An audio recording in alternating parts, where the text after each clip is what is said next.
Video ini dibuat atas tujuan berkongsi ilmu semata-mata. Ia tidak dibuat untuk menghina atau menjatuhkan kredibiliti mana-mana pihak, organisasi atau jabatan.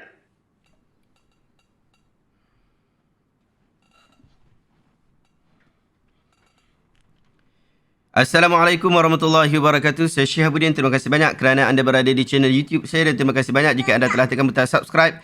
Kalau belum tekan butang berkenaan, tekan butang itu sekarang. Jika ada video-video yang bermanfaat, insya-Allah akan ada di feed YouTube anda. Baru-baru ni ada satu video yang dihantar kepada saya untuk saya berikan sedikit ulasan dan ia berkaitan tentang kritikan terhadap saya. Jom kita tengok video berkenaan sama-sama. Kalau yang berpahaman Mujassimah, ada yang fahaman satu lagi tu, dia tak ada ilmu kalam. Dia tak mau, dia tak pakai. Sebab itu dia tak erti. Syiah pun ada ilmu kalam, tuan-tuan. Syiah pun ada. Satu fahaman ni dia tak ada. Sebab itu dia tak boleh nak terima, dia tak boleh nak faham. Kalau cerita wali-wali Tak ada ilmu kalam, tuan-tuan tengok, ada satu tu, Syihabuddin Ahmad ni duduk Raja Ulai. Dia tak ada tasawuf, dia tak mengaji, dia tak faham benda-benda ni, benda yang berlaku. Karamah al-awliya tu ada. Semua dikomplain-komplain, dihina-hina, dikeji-keji. Tak faham. Semua dikomplain-komplain, dihina-hina, dikeji-keji. Tak faham.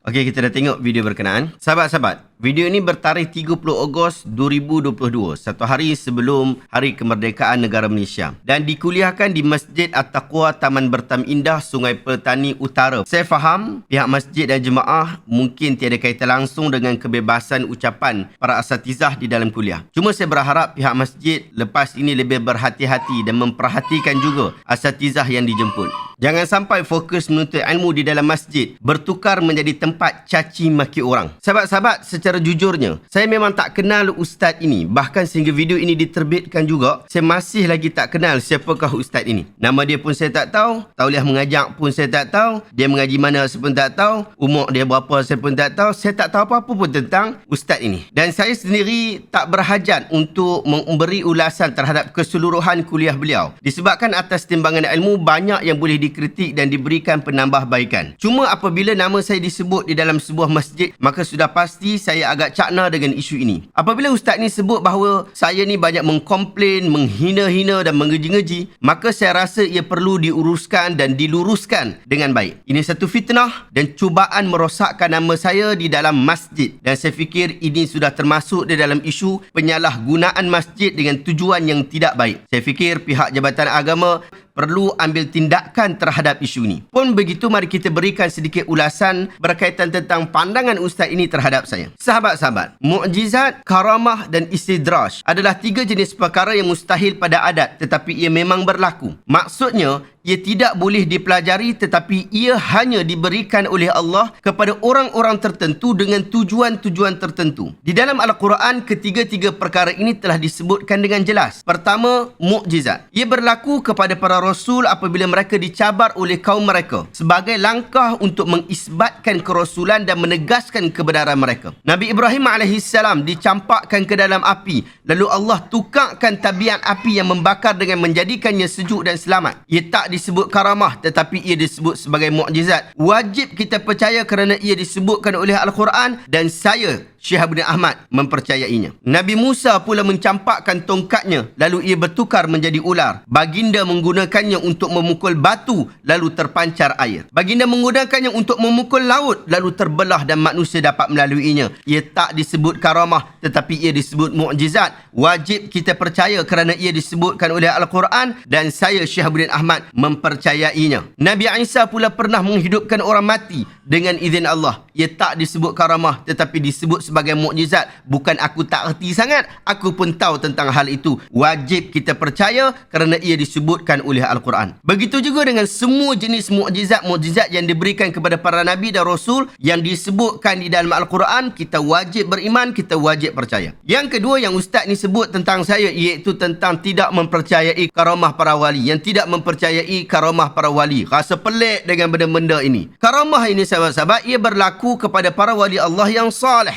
seperti makanan yang dihantar kepada Maryam yang sedang beribadat di mihrab, dan seorang lelaki yang memiliki ilmu Alkitab mendatangkan singgasana Ratu Balqis dari Yaman ke Palestin dalam masa tidak sampai sekelip mata. Ia tak disebutkan mukjizat, tetapi ia disebut sebagai karamah. Benda pelik tetapi kita wajib percaya. Kita percaya kerana ia disebutkan oleh Al-Quran. Saya mengaji benda ini dan saya pun mengetahui tentang hal ini. Bahkan kalau nak sebut berkaitan tentang ilmu kalam, saya juga mempelajari ilmu kalam di Universiti Al-Azhar. Bahkan sejak dari awal lagi di Sekolah Menengah Agama Kerajaan Johor, daripada negeri Johor, awal lagi saya mengaji ilmu kalam dalam bab ni. Yang ketiga adalah istidraj. Ia berlaku kepada orang kafir, sebagaimana dalam kisah Samiri dan juga Bani Israel. Dia membentuk, dia membina, dia mereka patung anak lembu daripada bahan-bahan perhiasan mereka. Ini kalau ikutkan, dia adalah perkara yang mustahil. Cuma ia mustahil daripada sudut adat. Tetapi ia telah berlaku dan diriwayatkan oleh Al-Quran. Maka wajib kita percaya. Saya percaya terhadap benda ni. Bukan setakat karamah kita percaya, mukjizat kita percaya, bahkan istidraj pun kita percaya. Sahabat-sahabat, di dalam isu ni kita mesti ada pendirian yang khas dalam bab ni. Kita wajib beriman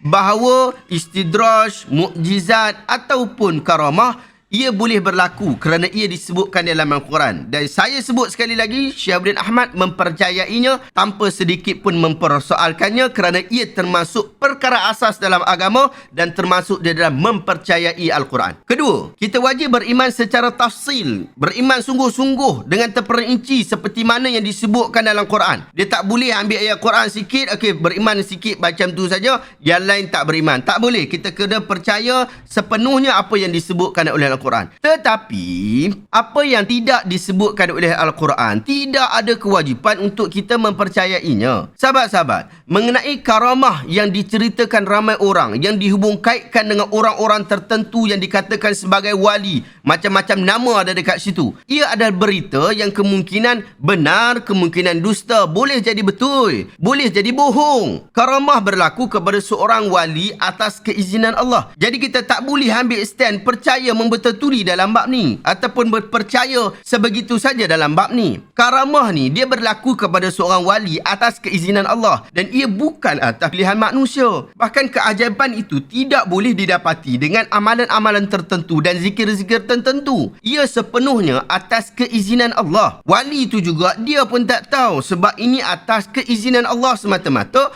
dan Allah Ta'ala yang menentukan benda tu berlaku, benda tu tak berlaku. Dia pun tak boleh minta secara khusus dan dia kata, oh confirm aku dapat. Tak boleh. Wali itu bukanlah orang gila yang duduk tepi jalan. Solat pun tidak, hisap rokok merata-rata, pibuh nama wali majzub dan sebagainya. Wali ialah manusia yang sangat kukuh iman dia, sangat kukuh takwa dia, yang paling baik akhlak dia, yang sangat teguh memegang sunnah nabinya dan yang sangat takut pada Tuhan dia. Allah Ta'ala sebut di dalam Al-Quran, ala inna awliya Allahi la khawfun alaihim wa la hum yahzanun alladzina amanu wa kanu yattaqun. Hang kena tahu, sesungguhnya wali-wali Allah tidak ada kebimbangan terhadap mereka dan mereka ni pun tak rasa duka cita, tak rasa sedih merata. Iaitu dia ni orang-orang yang beriman dan mereka ini adalah orang-orang yang bertakwa. Surah Yunus ayat 62-63. Pun begitu, wali Allah yang terpilih mendapat karamah ini kita tak tahu siapa dia. Apatah lagi ia termasuk dalam perkara gaib yang menjadi rahsia Allah. Boleh jadi perkara pelik dan mustahil secara adat itu benar-benar berlaku. Boleh jadi ia tak berlaku. Boleh jadi ia berlaku kerana izin Allah. Boleh jadi ia berlaku kerana trik dan kepandaian dalam seni persembahan. Dulu waktu saya bermain silat, ada orang kata kalau dapat makan kaca, bakar Maggi atas kepala pakai tempurung nyok tu, itu kalau dah sampai ke tahap tu, dah sampai tahap dapat karamah. Dan nak dapat karamah macam tu bukan saja-saja, perlu kepada amalan-amalan tertentu baru dapat. Sedangkan yang tu hanyalah teknik persembahan saja. Awak boleh belajar cara untuk buat tanpa jadi wali pun. Jadi dakwaan karamah yang berlaku pada hari ini memang boleh dipertikaikan dan tak berdosa sikit pun kalau hang tak percaya. Tak payah nak pi jaja nama Syahabuddin Ahmad dekat masjid, dekat surau dengan nak pi kata bahawa saya menghina lah, mengeji lah dan seumpama dengannya dari perkataan-perkataan yang tidak elok. Ramai orang tersilap apabila mengatakan kita wajib mempercayai wali sekian-sekian boleh terbang dan berpindah tempat dengan sekelip mata kerana ia perkara gaib. Salah cara fikir tu. Yang betul ialah kita hanya wajib percaya kepada ghaib dan karamah yang disebutkan oleh Al-Quran saja. Selain daripada itu, tiada kewajipan. Mempertikaikan perkara pelik itu adalah sangat wajar kerana ia memang pelik. Maka yang pelik itu perlukan kepada pembuktian. Masalah kita ni sahabat-sahabat, semua benda yang kita dengar, terus kita kata itu sebagai karamah. Sedangkan riwayat yang sampai kepada kita pun belum tentu benar. Bahkan kita tengok apa yang ustaz itu sebut pun tak betul disebut tentang saya. Riwayat tentang saya yang masih hidup ni, yang saya cerita kepada awak ni, yang saya dah buat video hampir setiap hari ni pun, ustaz itu boleh riwayat dengan salah, boleh faham dengan salah. Lagilah apa yang disebutkan oleh orang-orang yang dia tak tahu siapa yang sampaikan cerita yang kononnya karamah. Orang ni boleh terbang, orang ni boleh duduk sekejap duduk Mekah, rasa lapar balik Malaysia Ustaz, balik kat Patani Ustaz, kemudian balik semula ke Mekah makan pulut durian. Sedangkan Nabi SAW sebut kafa bil mar'i kadhiban an yuhadditha bi kulli ma sami'. Cukup seseorang itu dianggap sebagai berbohong apabila dia menceritakan semua benda yang dia dengar. Hadis ini sahih, riwayat Imam Muslim. Dalam isu perkara karamah dan perkara-perkara gaib ni, saya cadangkan anda untuk baca buku Inilah Islam yang semestinya difahami oleh Syekh Ali At-Tantawi rahimahullah. Dalam buku ni ada bab khusus bercerita tentang perkara gaib dan pendirian kita selaku ahlu sunnah wal jamaah di dalam memahami perkara gaib. Baca dan faham, hadamkan apa yang ada dalam buku ni. Jangan hang sekali-kali duk pi kata dekat orang, duk pi mengata kat orang, duk jaja nama aku dekat masjid, dekat surau dengan tujuan yang tidak baik, tujuan untuk menjatuhkan maruah orang, tujuan untuk melakukan character assassination dengan sengaja, dan ini adalah satu perkara yang tidak bertanggungjawab, tidak berakhlak dan tidak patut dilakukan oleh seorang ustaz yang mengajak dekat masjid. Allah Ta'ala alam. Adakah anda dapat satu ilmu bermanfaat pada hari ini? Jika anda rasa video hari ini bermanfaat, tekan butang share. Semoga orang lain juga mendapat manfaat yang sama. Terima kasih banyak. Assalamualaikum warahmatullahi wabarakatuh.